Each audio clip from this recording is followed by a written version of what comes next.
乔治华盛顿大学艾洛特国际事务学院教授肖恩·罗伯兹在一篇文章中说，北京政府已呼吁塔利班尽最大努力确保阿富汗境内没有维吾尔人对中国构成威胁。罗伯茨教授强调，中国是1990年代为数不多的与塔利班有联系的国家之一。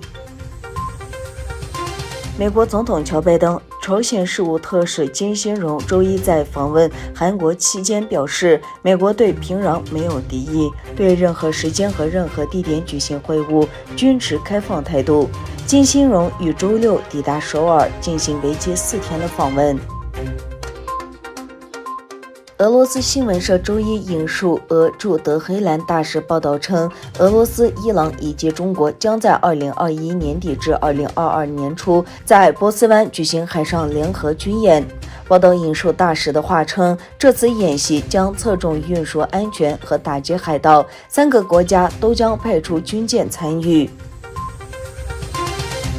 美国食品药品监督管理局已经正式批准 BioNTech 辉瑞新冠疫苗。自去年12月以来，由于迫切需要疫苗抗击新冠疫情， BioNTech 辉瑞需要接种2剂的疫苗，一直依据紧急使用批准进行接种。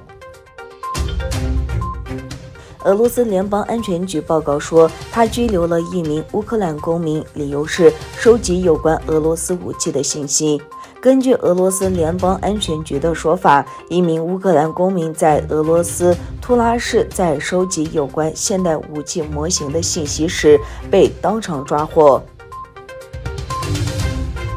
美国科罗拉多州丹佛市娱乐场所区发生武装袭击，造成1人死亡，5人受伤。在同一地区，8月7日，武装袭击造成1人死亡，1人受伤。